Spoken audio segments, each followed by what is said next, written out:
What if the biggest royal crisis of the decade didn't explode on television, or in a best-selling memoir, or in some leaked palace email, but inside Buckingham Palace at a time when no one was supposed to be awake? What if the story the world thinks it knows about Prince Harry, Meghan Markle, and King Charles was only the surface, and underneath it, a much darker, much deeper confrontation had been brewing for months? Ask yourself this. What would push a reigning monarch to tell his own daughter-in-law to leave immediately? Before we continue, please hit the like button, subscribe to the channel, and turn on the notification bell for updates. Not politely, not diplomatically, but firmly, decisively, and with a level of urgency that left the entire royal household stunned. Tonight, we dive into a story that has shaken courtiers, rattled insiders, and left the monarchy scrambling behind the scenes. And it all began with one whispered revelation. Harry's revelation. A confession so unexpected, so jarring, that it allegedly made King Charles go silent for almost a full minute before demanding answers. But before we get to that, let's start at the moment the alarm first went off, the moment Harry realized something was terribly wrong. Because this wasn't the usual tension everyone's gotten used to. This wasn't a disagreement over press coverage. This wasn't a dispute over scheduling, protocol, titles, or roles. This time, according to insiders, the stakes were far higher. A project, a secret project, a brand new tell-all Meghan was preparing. One that allegedly didn't just revisit old tensions but aimed directly at senior royals in a way no previous interview, memoir, or documentary had dared. And Harry, caught between loyalty, fear, and a growing sense of panic, believed King Charles needed to know before it was too late. Let's pause for a second and ask something simple. Why now? Why would Meghan allegedly prepare a new exposé at a moment when the monarchy is more fragile than ever? When Charles is balancing public duties and private health concerns? When William is taking on more responsibility than at any other point in his life? What would drive her to take such a step? Or is this actually about something else? A deeper rift no one outside the palace has fully understood? This is where the story starts to twist. Because as sources claim, what Harry saw, what he read, what he overheard, what he suspected, terrified him. Not because of whether it was true, but because of the damage it could unleash on a royal family already stretched thin. Imagine standing in a hallway inside Clarence's house. It's past midnight. There are no reporters, no bright lights, no polished public statements. Just heavy silence, distant footsteps, and a prince staring at his phone with a sinking feeling in his chest. That was Harry. And on the other side of that phone, moments later, King Charles, groggy, irritated, and unaware that a storm was about to break open. But let's rewind a little. Because you need to understand why this matters. Not in a vague, dramatic sense, but in a very real, very immediate way. The monarchy has survived decades of scandals. It has weathered affairs, divorces, tensions, tragedies, and relentless public scrutiny. But this was different. Here's a fact many don't know.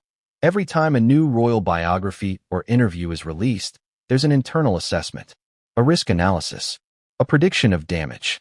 It's standard, controlled, organized. But insiders say that when whispers of Meghan's new tell-all reached the palace, long before Harry ever spoke to Charles, the reaction was not routine. It wasn't cautious. It wasn't mildly concerned. It was panic. Why? Because this time, the project allegedly targeted specific senior royals by name. Because this time, the claims supposedly cut deeper and reached further back into royal history. Because this time, the impact wouldn't just be reputational. It could alter the monarchy's stability, structure, and public standing. And Harry, whether he wanted to or not, was stuck in the middle. Now imagine the emotional pressure. A son who left the institution, now calling the head of that very institution with a warning. A monarch who has endured decades of public storms, now being told a new one might be coming directly from inside the family. A wife who feels unheard and underestimated, now preparing to speak louder than ever. It was the perfect setup for a collision. And that collision began with a single decision, Harry deciding to call his father. But that wasn't the moment everything changed, not yet. The real turning point happened later, after Harry revealed what he'd learned. After Charles realized the implications. After the palace woke up to the scale of what was coming. By the end of that night, one thing was clear. The monarchy could not sit still. But before we reach the confrontation, the moment Charles allegedly told Meghan to leave, there's a critical piece we have to explore, one that sets up everything else. Because this entire story doesn't begin with the tell-all. It begins with the reason Meghan felt compelled to create it in the first place. And once you hear that reason, the whole picture changes. To understand the tension, we need to look at Meghan's position. She had spent years navigating a world she didn't grow up in, a royal system steeped in centuries of tradition, protocol, and invisible rules. Some of them unwritten, some of them ruthlessly enforced. And yet, despite the outward smiles, the charity events, and the polished photographs, insiders say she felt constrained, silenced, and underestimated. She wasn't just reacting. Sources claim she was planning a statement, a way to assert control, to reclaim her narrative. And this, according to Palace Whispers, wasn't just another memoir or interview. This was intended to be unprecedented, intimate, and revealing. But why now? Why the timing, when the monarchy was already walking a tightrope of public opinion, royal scandals, and internal friction? The answer, insiders suggest, lies in a series of small incidents, moments that, when pieced together, formed a picture too complicated, too raw, and too explosive to ignore. Small remarks in private conversations, alleged slights in public appearances, subtle manipulations of media narratives. Patterns that Meghan may have seen as consistent enough to warrant a response, a declaration, a new project that would shake the monarchy from top to bottom. Imagine, for a moment, the position Harry found himself in. A man caught between loyalty to his father, his love for his wife, and the knowledge of what could happen if the information leaked prematurely. According to sources, he spent sleepless nights weighing his options, trying to predict the fallout, attempting to act as a buffer between the institution he once served and the woman he married. And then there was Charles. Charles, a man who had spent a lifetime upholding the crown, defending the monarchy, and managing crises. He had faced scrutiny, criticism, and betrayals before. Yet, the idea that a family member, his daughter-in-law, might release something that could destabilize everything, that could cast shadows on his own reign, allegedly left him shocked, angry, and calculating all at once. This is why insiders claim the midnight conversation mattered so much. Because it was about more than just a project. It was about trust, family loyalty, the perceived integrity of the monarchy, and, crucially, the fear that one wrong move could ignite a storm the institution could not easily survive. The palace, of course, is a world of contradictions. Outwardly, it is impeccable, graceful, and controlled. Behind the velvet curtains, however, it is said to be a place of intense scrutiny, whisper networks, and pressure points that can explode at any moment. Every word, every action, every glance is analyzed. And in this world, Harry allegedly knew that revealing Meghan's project to Charles was a risk that could either prevent disaster or ignite it. So he called. And what he told Charles, according to sources, was enough to change the trajectory of the night. Enough to make the monarch pause, consider, and ultimately act. Because when Charles realized the scope of what might be coming, he made a decision, one that insiders say shocked everyone involved, including Meghan herself. But before we get to that dramatic moment, there is another layer we have to understand, the psychological and emotional landscape of everyone involved. Harry, Meghan, Charles, each navigating personal ambitions, emotional histories, and public responsibilities. Each playing roles, masking fears, and calculating next moves. The tension was not merely professional, it was deeply personal. Every glance, every word, every pause carried weight. Every misstep could have consequences that would ripple across the monarchy and, ultimately, the world stage. And that's the essence of this story. It's not just a story about headlines, gossip, or leaked information. It's about human decisions under pressure. About trust, fear, loyalty, and betrayal. About what happens when private family dynamics collide with centuries of public expectation. The clock was ticking. The stakes could not have been higher. And yet, according to insiders, the moment the truth began to surface, the palace wasn't ready. Charles, Harry, and Meghan each faced choices that could define relationships, reputations, and the future of the monarchy itself. By now, you might be wondering, why is the monarchy so fragile? Why can a single project, a single book, a single interview create such tension within one of the oldest institutions in the world? The answer is layered. It's about perception. It's about control. And most of all, it's about legacy. King Charles inherited more than a crown. He inherited centuries of expectation, scrutiny, and responsibility. Every word, every action, every gesture is magnified tenfold. Any hint of scandal, any suggestion of discord, can spiral into headlines around the globe.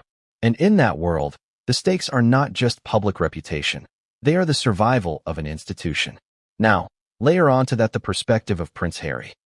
A man who grew up in the spotlight, who has felt the sting of public criticism, and who has, in his own way, tried to forge a life outside the monarchy. And yet, no matter how far he goes, the threads of the royal family remain tangled around him. The decisions he makes, the warnings he delivers, the alliances he forms, all of them resonate far beyond the palace walls. Then there's Meghan. Sources claim that she has always been strategic, articulate, and deliberate in her decisions. Every move she makes, every project she launches, is calculated to assert influence, shape perception, and protect herself and her family.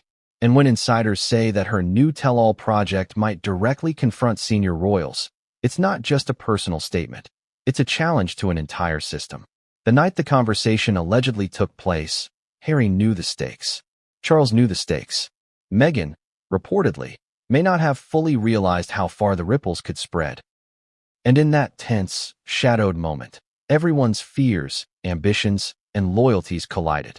What happened next is, according to sources, what truly set the stage for one of the most dramatic internal confrontations in modern royal history.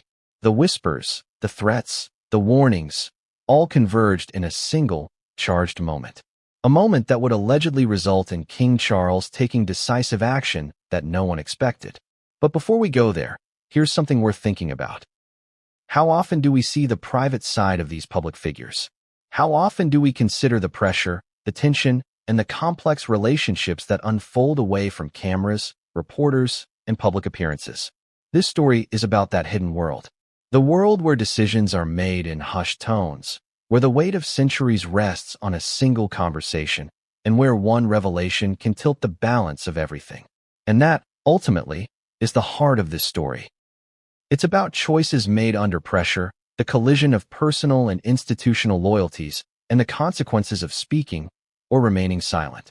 So as we step into this journey, from the whispered warnings to the shocking confrontations, remember one thing. What you think you know about this family is only the surface. The real drama, the real stakes, and the real decisions were happening behind closed doors, in moments no one outside could witness. It was a night like any other at the palace, or at least, that's what the world believed. Outside, London slept under a blanket of fog, the streets quiet, the lamps casting soft glows on cobblestone paths. But inside, behind the gilded doors of one of the most scrutinized residences in the world, a storm was brewing.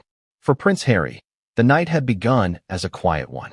He had finished reviewing charity correspondence, signed a few documents, and retreated to a private sitting room.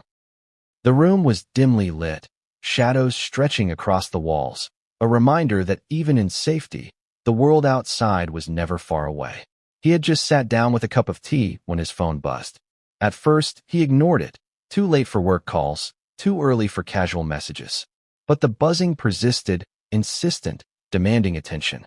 The name flashing on the screen made his heart skip. It was an anonymous alert from a source he trusted, someone deep within palace communications. A message that allegedly detailed something so alarming, so unexpected, that it could shake the monarchy from top to bottom. Harry's fingers trembled slightly as he opened the text. It was short, but the implications were massive. It's happening. You need to call your father now. She's planning it.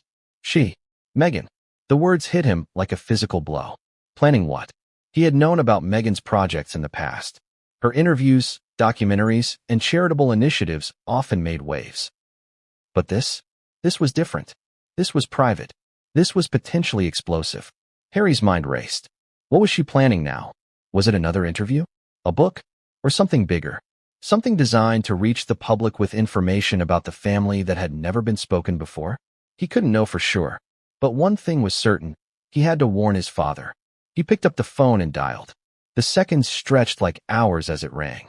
And then, finally, a voice answered. Calm, measured, yet carrying a hint of fatigue. Hello. It was Charles. Dad, Harry began, his voice low but urgent. We need to talk. It's about Meghan. There was a pause. Charles exhaled. Harry, it's the middle of the night. Can this wait? No, it can't, Harry replied. His heart pounded. His mind flashed through every possible scenario, every misstep, every consequence. She's planning something, Dad. Something big. Something that could impact the family. The monarchy. Everything. Charles was silent for a long moment, the kind of silence that fills rooms with tension. Explain, he finally said. The word was clipped, authoritative, but not angry. Not yet. Harry took a deep breath. I don't have all the details, but I've seen indications, emails, plans, early drafts. She's been working on a project that targets senior royals directly. It could be devastating if it's released publicly. There was a sharp intake of breath on the other end. Senior royals directly? Charles's voice hardened. What do you mean by that? I mean names, events, private moments. Things that were never meant for public eyes, Harry explained. This isn't just another story. It could destabilize the family, the institution, and you need to know before anyone else does. The silence returned, heavier this time. Harry could almost hear Charles moving in his study, pacing. How certain are you of this? Charles asked, a subtle edge creeping into his tone. Harry hesitated. Certainty was dangerous, but he had to convey the urgency. I'm confident. Enough to know that if you don't act now, the consequences could be severe. Charles let out a long, slow sigh. Very well. I'll handle it. Harry's pulse didn't slow. Dad, you don't understand. This isn't just about handling it quietly. She intends to make this public. Soon. And if she does, the impact, the fallout, it could change everything. We can't underestimate her this time. The conversation hung there, loaded with implication. Harry knew his father had faced countless crises before.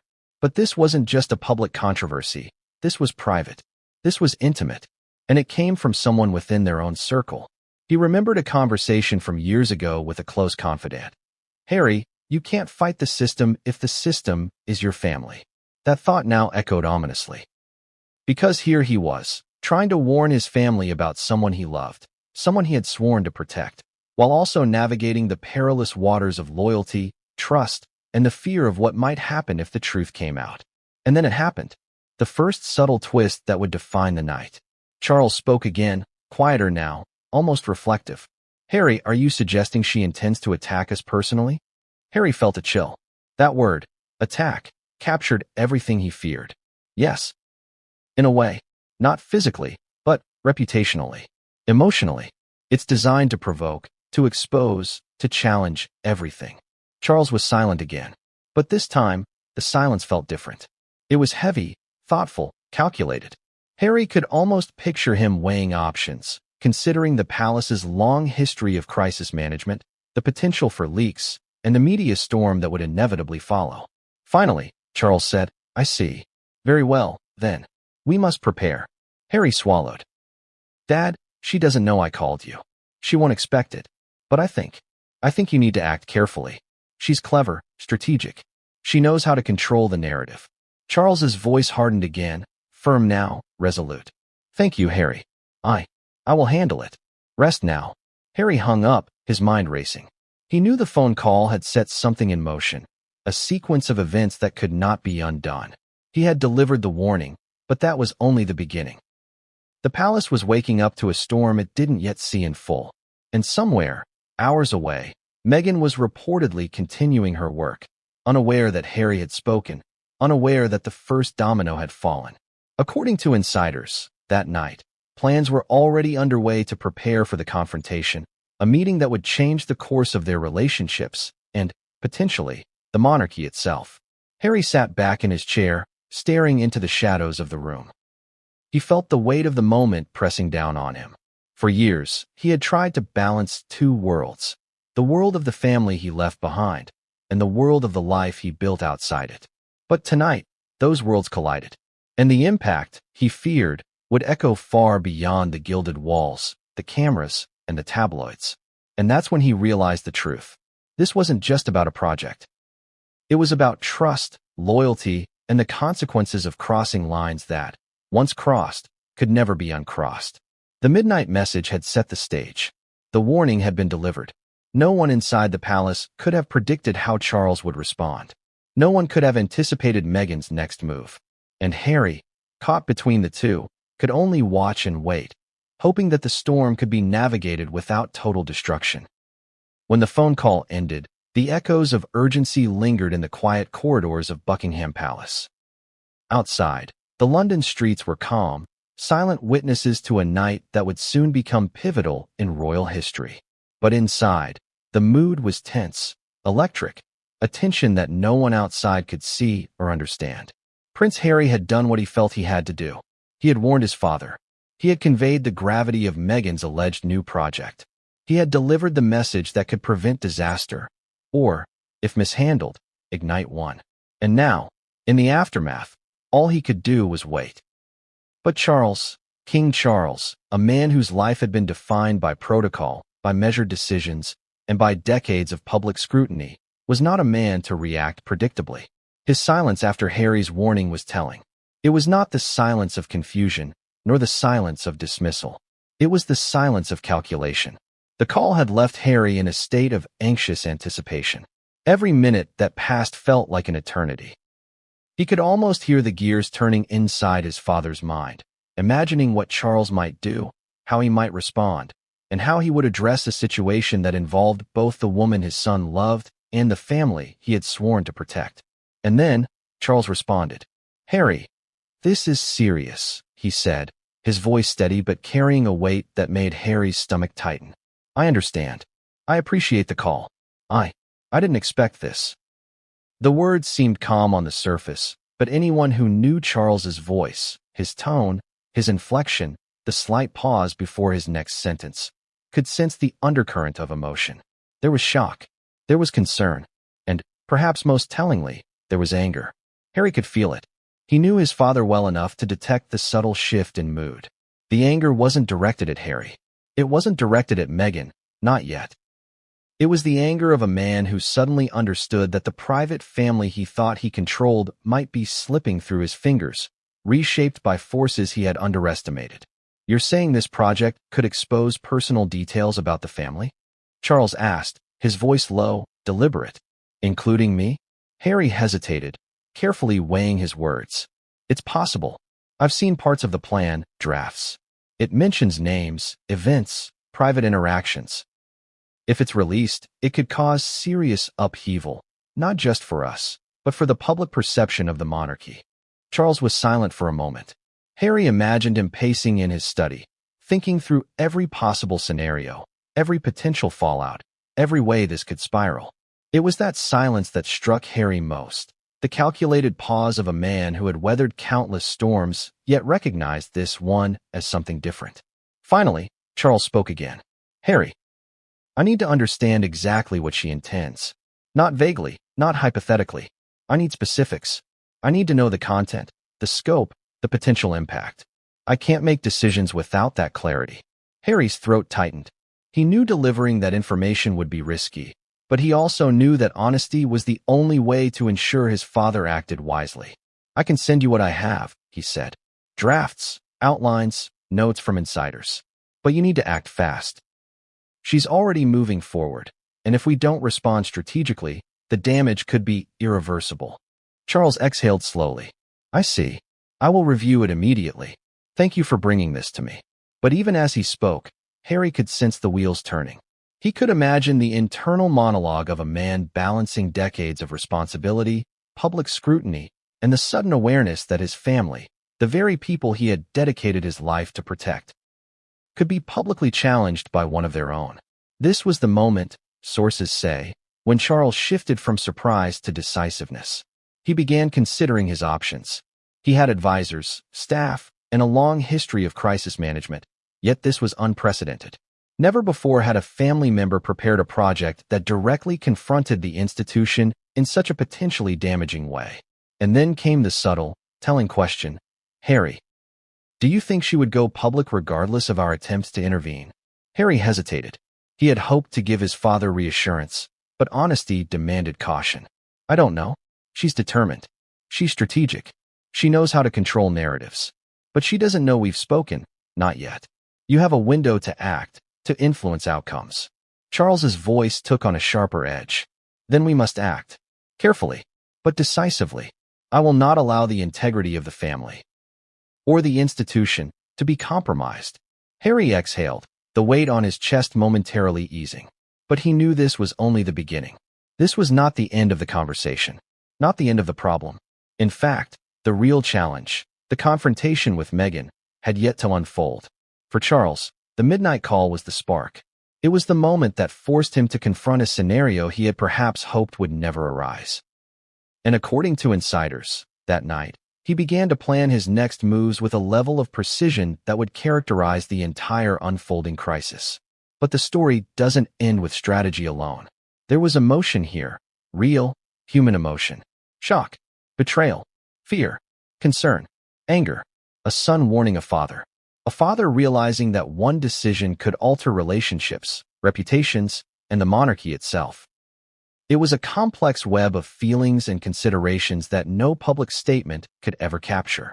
And while Harry had delivered his warning and Charles had begun to respond, there remained a critical unknown: Meghan's next move. She had, allegedly, been working behind the scenes, unaware that her husband had called her father-in-law. She had plans, drafts, and strategies of her own. And as insiders say, she was not someone to be underestimated.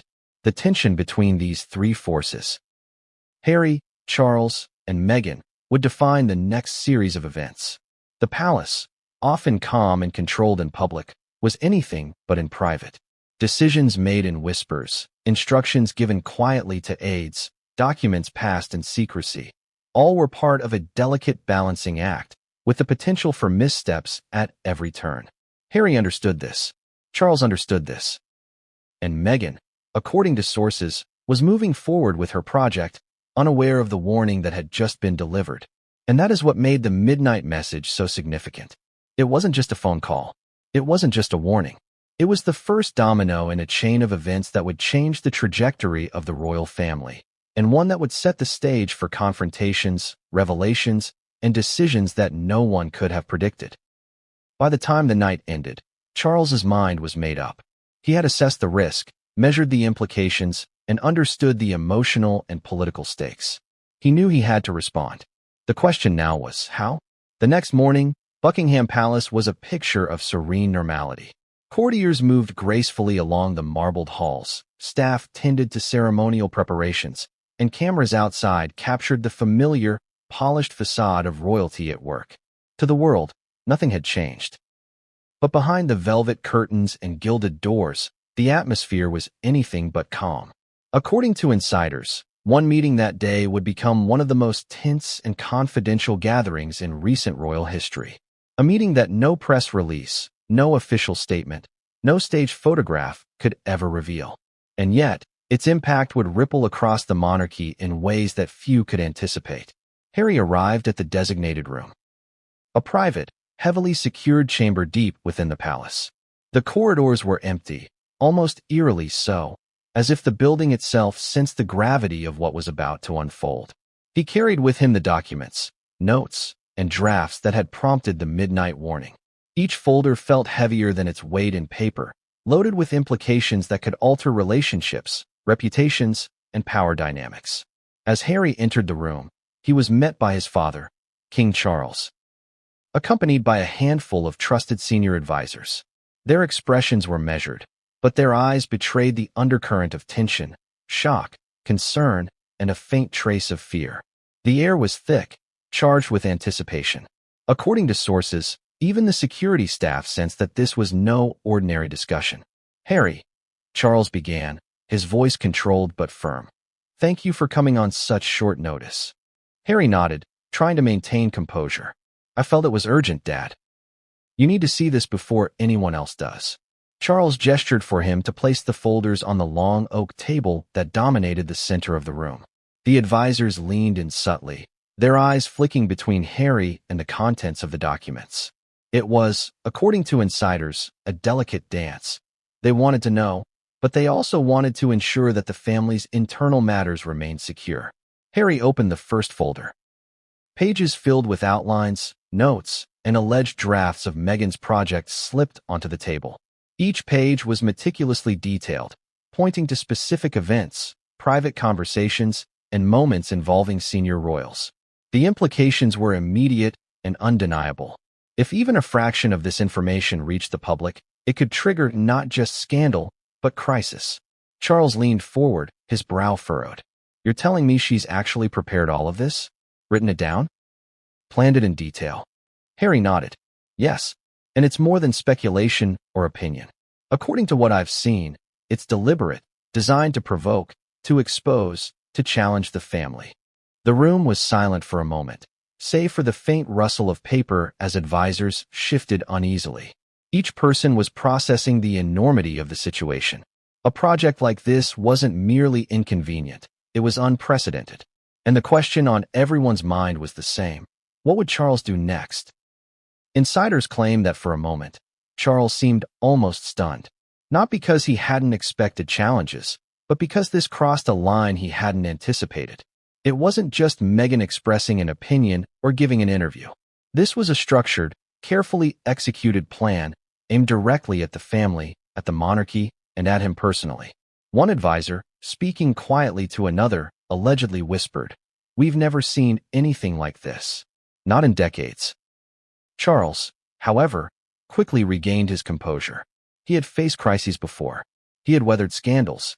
He had handled situations involving staff, media leaks, and public outrage. But this required a different approach. This was personal. And according to sources, Charles's decision-making in that moment was swift, strategic, and, some say, decisive. "Harry," Charles said finally, his voice low but firm, "we need to know everything, every detail, and we need to formulate a response. Not a reactive one, but a proactive one. We must contain this before it spirals beyond control."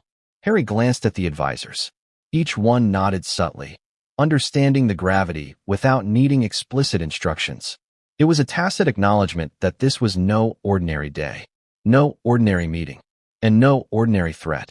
As the discussion continued, Charles began to outline potential responses. He considered private negotiations, controlled disclosures, and even the possibility of asking Meghan directly to halt the project. Every option carried risk. Every decision could have consequences that would reverberate far beyond the palace walls. And then, the most delicate part of the conversation began, the emotional stakes. According to insiders, Charles did not merely approach this as a crisis manager. He approached it as a father. As someone deeply aware of the familial bonds, tensions, and history that connected him to both Harry and Meghan. "Harry," he said, almost quietly, "you know I care about her. But this cannot happen without consequences. The family, the institution, our legacy, it's too important." Harry swallowed hard. "I know, Dad. That's why I called. She doesn't know we've spoken. You have a chance to act before it's too late." The advisors, watching closely, reportedly recognized the delicate balancing act. Protect the institution, manage the public perception, and navigate personal relationships that could easily fracture under pressure. Every word had to be measured, every plan considered. And then came the moment that, according to insiders, truly defined the meeting.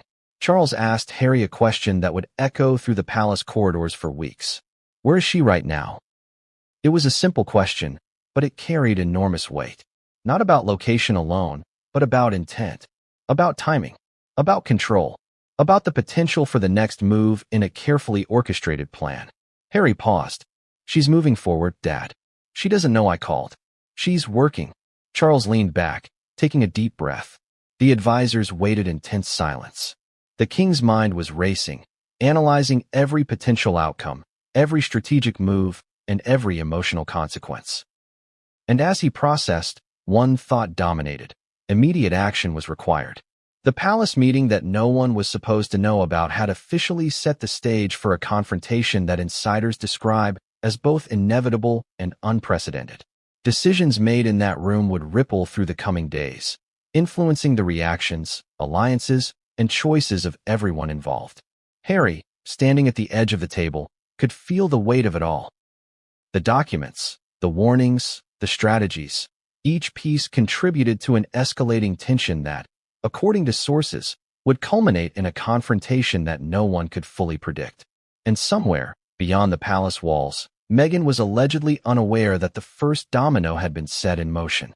She continued her work, her planning, her careful orchestration, and yet, the palace had begun to respond. The balance of power, the dynamics of trust, and the trajectory of relationships were all quietly shifting in that secure room. By the time the meeting concluded, one thing was clear. The palace could no longer operate as if everything was ordinary. Decisions had been made. Strategies outlined. The folders that Harry had brought to the palace meeting were not ordinary documents. They were meticulously prepared, carefully labeled, and filled with material that, according to insiders, could unsettle even the most composed member of the royal family. Every sheet, every note, every draft suggested strategy, intent, and a precision that went far beyond a typical personal project. To anyone outside the royal circle, it might have seemed like a simple collection of notes or early drafts. But for Charles, Harry, and their closest advisors, the contents represented something far more significant. Insight into a plan that could disrupt the entire family structure, affect public perception, and challenge the monarchy's image in unprecedented ways. The first folder was labeled simply, Background and Objectives. Inside, it outlined the alleged goals of Meghan's project, to document perceived slights, revisit key family moments, and provide commentary on senior royals' decisions. The tone, insiders say, was both analytical and deeply personal. Every event was tied to an emotional observation, a critique, or a pointed question designed to provoke reaction. Charles leaned over the folder, scanning the pages with a mix of disbelief and calculation. He read passages describing family interactions from private events, candid conversations supposedly overheard during official engagements, and moments meant to remain behind palace walls. The implication was clear. Nothing in the family's private history would remain untouched if this project was released. One note caught his attention. It referenced a series of decisions made by senior royals that, while publicly presented as ceremonial or traditional, allegedly had personal motivations that Meghan intended to expose. The phrasing was delicate, yet pointed. It suggested that the monarchy's internal choices were influenced not solely by protocol, but by interpersonal conflicts and favoritism. Revelations that, if publicized, could ignite public scrutiny and media frenzy. Harry watched his father carefully. Charles was a man used to controlling narratives, managing crises, and maintaining public image. Yet the intensity of his gaze revealed the seriousness of the situation. "This isn't a typical project," Charles said quietly, almost to himself. "It's targeted, deliberate, designed to expose vulnerabilities."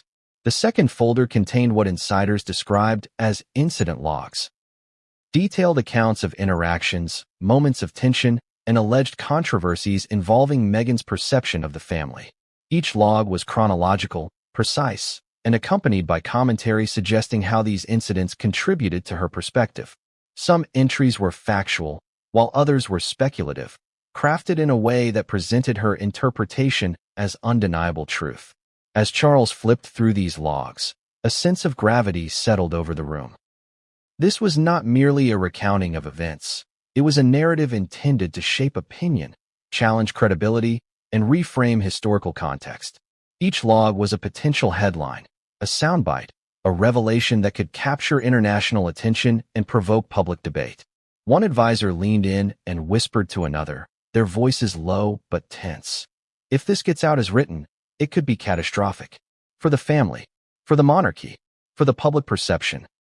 The third folder contained drafts of letters, interviews, and media outreach strategies. Insiders suggest that Meghan had already envisioned how to frame her narrative, which outlets might publish her statements, and the emotional impact certain revelations would have on audiences. It was not random. It was calculated, methodical, and strategic. Charles's expression hardened. He had faced leaks before, controversies reported in the press, and public criticism, but this was different. It was direct, personal, and coming from inside the family. The notion that someone within the palace could orchestrate such a detailed project against the institution he had dedicated his life to protect was almost unprecedented. "Harry," Charles said, closing the folder slowly. "This isn't just a warning anymore. This is a plan, a blueprint for disruption, and it's right here in black and white." Harry nodded. "Exactly. That's why I called. This isn't speculation. These documents show intent, strategy, and scope. If we wait, the impact could be irreversible." Charles paused. He knew the sensitivity of the moment. Any hasty action could be misinterpreted. Any delay could allow the project to gain momentum. The balance was delicate, the stakes monumental. The advisors began to discuss potential next steps: legal avenues, mediated conversations, and controlled communications. Every idea was weighed against potential fallout, media response, and the emotional consequences for all involved.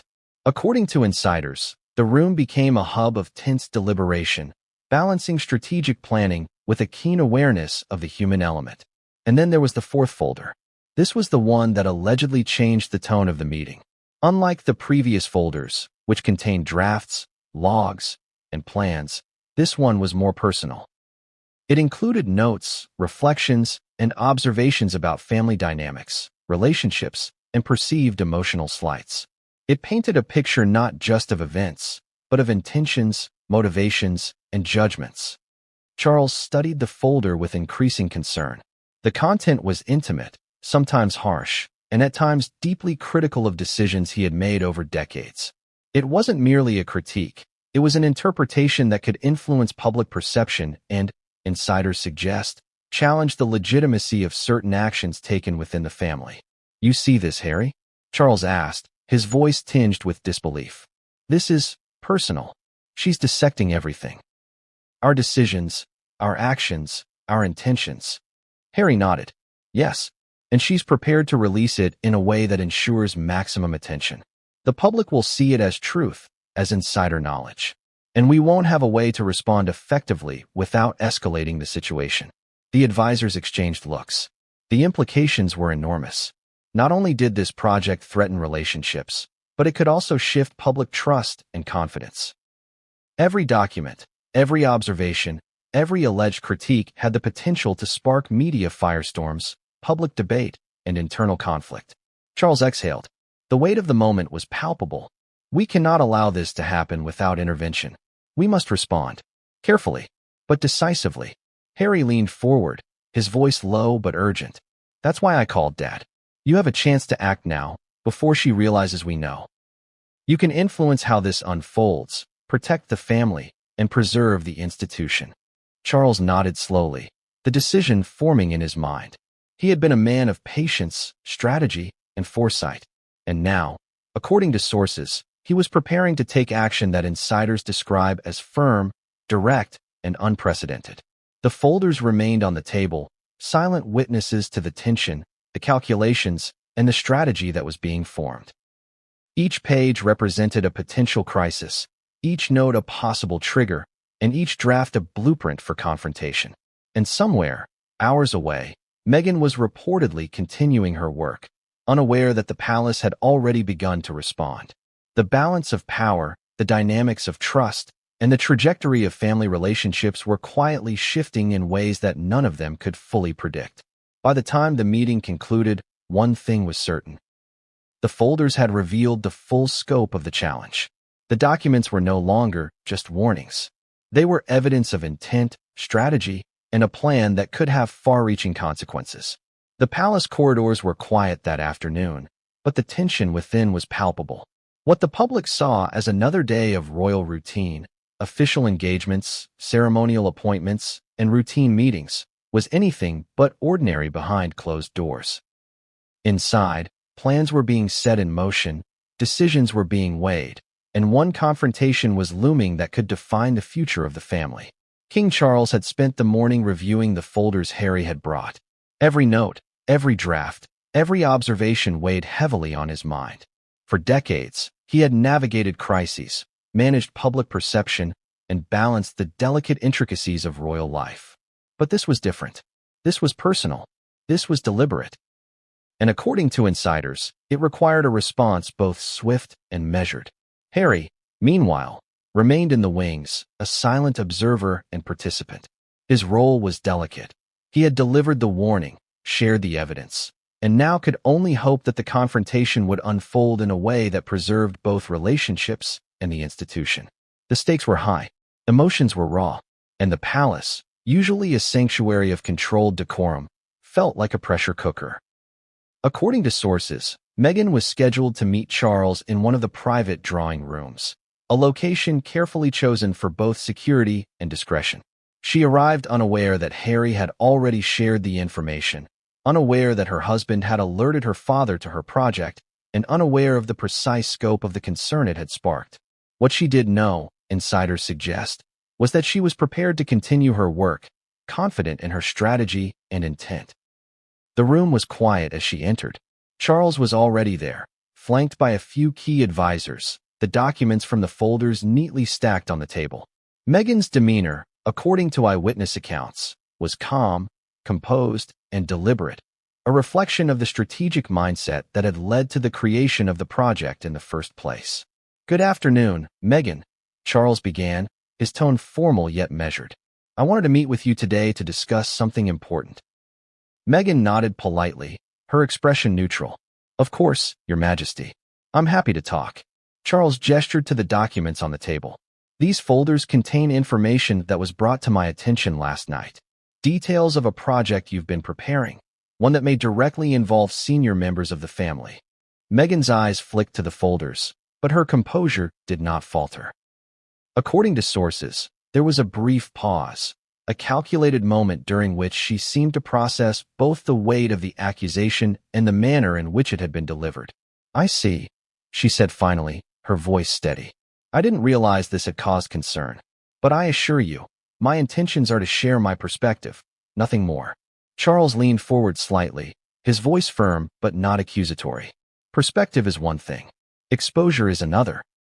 Some of the materials in these documents, if released publicly, could have significant consequences for the family, for the institution, and for public trust."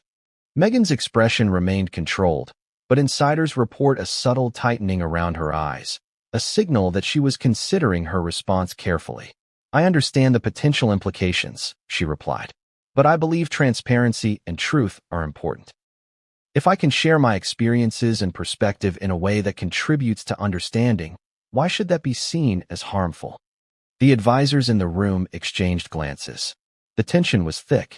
They knew that this exchange was not merely a discussion of facts or drafts. It was a collision of values, priorities, and personal stakes. Charles represented tradition, legacy, and institutional preservation.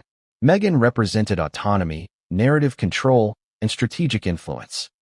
And Harry, present but silent, represented the bridge, and sometimes the fault line, between the two. Charles chose his words carefully. "It's not the principle of sharing your perspective that concerns me.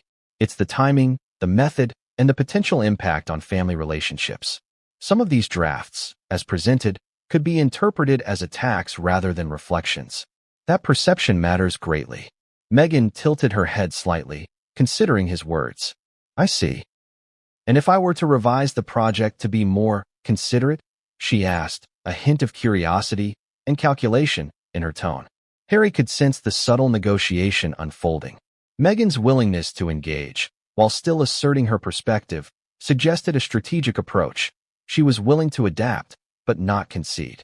According to insiders, this was the moment when the confrontation became a careful dance, each side measuring words, tone, and intention. Charles continued, "Consideration is essential. But more than that, understanding the emotional and reputational consequences is critical. I am concerned that some of these revelations, if presented without context, could be damaging, not just to the family, but to you, and to Harry as well." Meghan's composure remained steady. Those sources indicate that she sensed the gravity of the moment. "I appreciate that concern," she said. and I am willing to discuss ways to ensure the project does not unnecessarily harm anyone. But I also need to ensure my voice is heard accurately. That is important to me and to the truth of my experiences. The advisors reportedly recognized this as a pivotal moment. The room held its collective breath as the exchange continued, each sentence carefully weighed, each response strategically phrased. For Charles, the challenge was to assert authority, protect the institution, and maintain family cohesion. For Meghan, it was to preserve autonomy, narrative control, and credibility. Harry, meanwhile, observed silently, aware that his presence was both supportive and symbolic. He had delivered the warning. He had prepared the documents. And now, he was witnessing the negotiation, the delicate, emotionally charged conversation that could define the trajectory of their relationships. The discussion reportedly continued for over an hour, with moments of tension punctuated by calm, measured dialogue. According to insiders, Charles did not raise his voice. Meghan did not break composure. Yet the intensity of the conversation was unmistakable. Every word, every gesture, every pause carried meaning. And then came the moment that insiders describe as the turning point. Charles, after reviewing one of the drafts in detail, looked directly at Meghan and said, "I must be clear. If this project is released as it currently stands, there will be consequences. Not threats, but necessary actions to protect the family and the institution. Do you understand?" Meghan, reportedly, met his gaze steadily. "I understand, but I also believe that the truth, when shared carefully, can be powerful and constructive. I am willing to find common ground, if it exists, but I will not abandon my perspective entirely." The tension in the room was almost tangible. For a moment, silence fell, broken only by the faint rustle of papers and the soft ticking of a distant clock. It was the quiet before the storm, the calm that always precedes dramatic change. And then Charles spoke again, his tone resolute. "We will find a way to address your project responsibly. But know this, the family, the institution, and the legacy of our work will not be compromised. That is non-negotiable."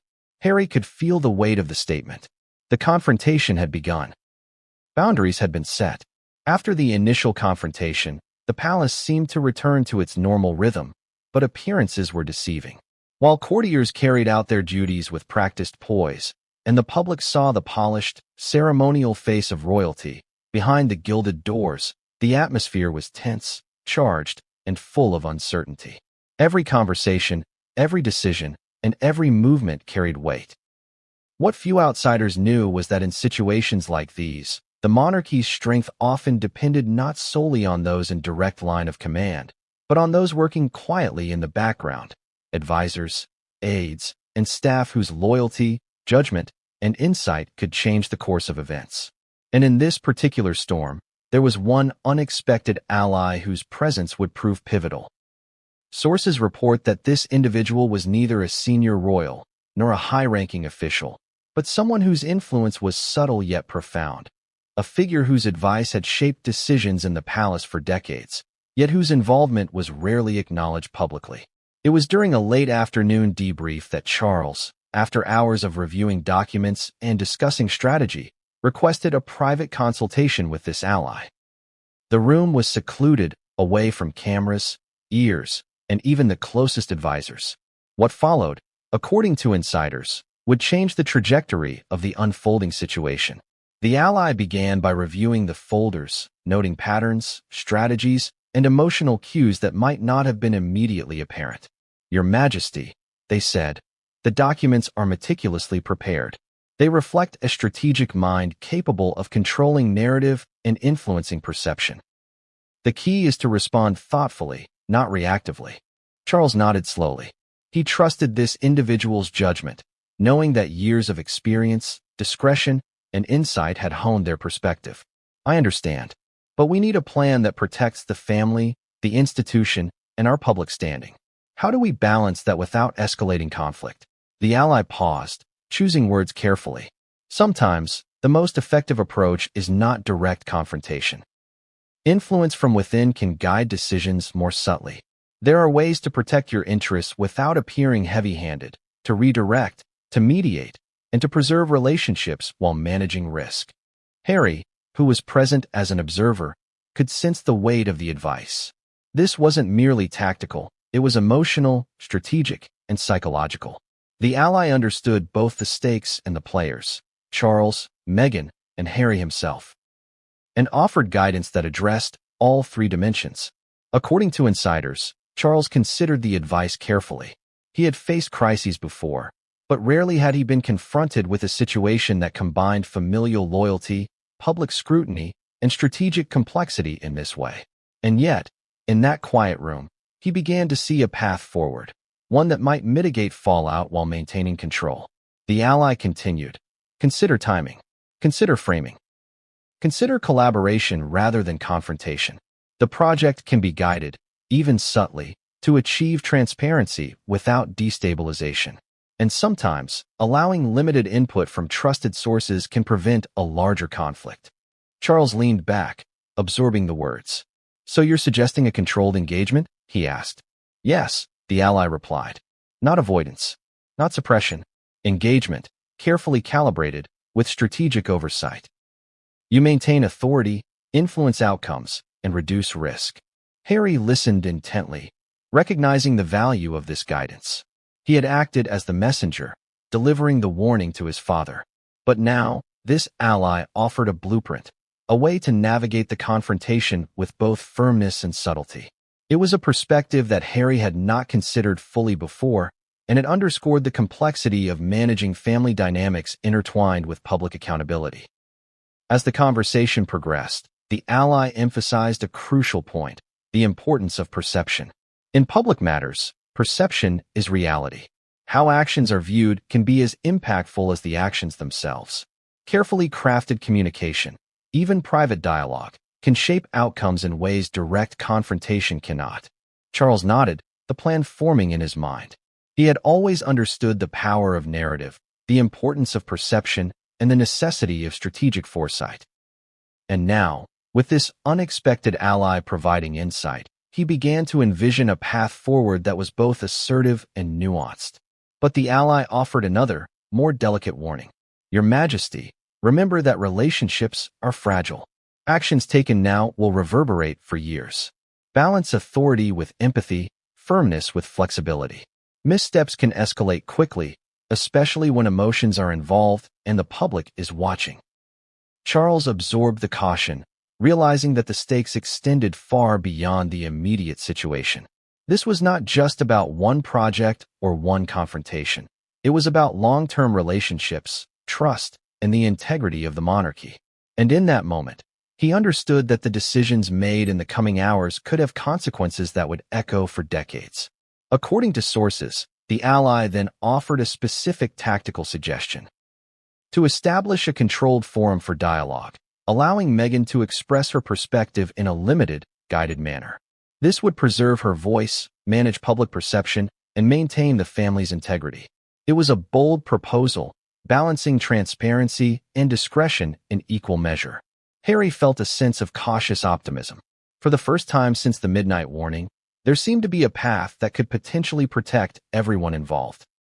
A way to engage with Meghan's project without allowing it to spiral into chaos. But the allies' involvement was not just strategic, it was emotional.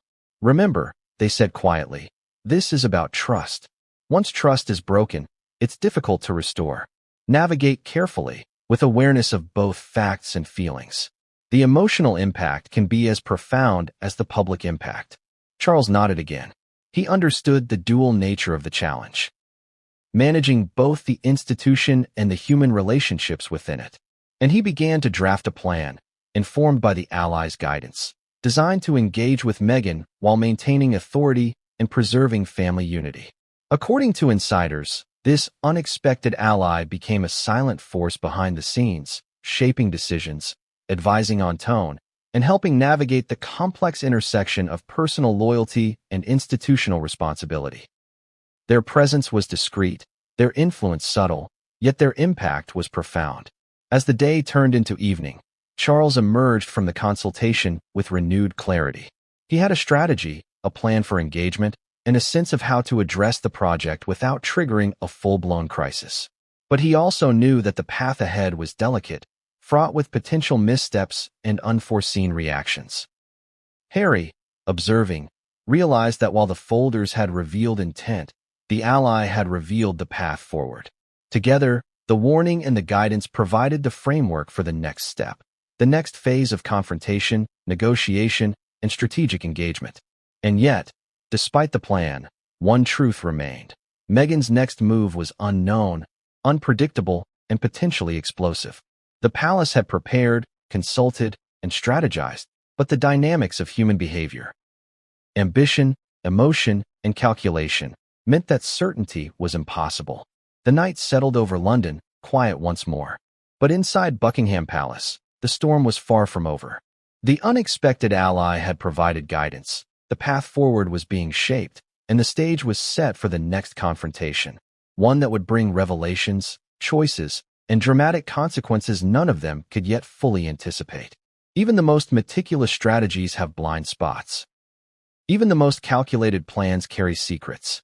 And in Meghan's project, according to insiders, there was one element that no one had anticipated, a hidden clause buried deep within her drafts that transformed what initially seemed like a strategic narrative into something far more explosive. The discovery of the clause occurred during a quiet review session at the palace, when Charles and his team of advisors combed through the documents Harry had delivered. Every page had been examined, annotated, and analyzed, but it was a careful second reading, a detailed line-by-line review, that uncovered the clause. It was subtle, almost imperceptible, yet the implications were staggering. According to sources, the hidden clause was not an overt threat. It was not a direct accusation. It was far more strategic, more insidious, and, in its own way, more powerful. It outlined contingencies, specific scenarios in which information could be released, selectively timed, and framed in ways that would maximize impact while minimizing predictability. Charles, upon discovering the clause, reportedly leaned back in his chair, eyes widening slightly. This wasn't in the main documents we reviewed, he murmured, almost to himself. It's subtle, but it could change everything.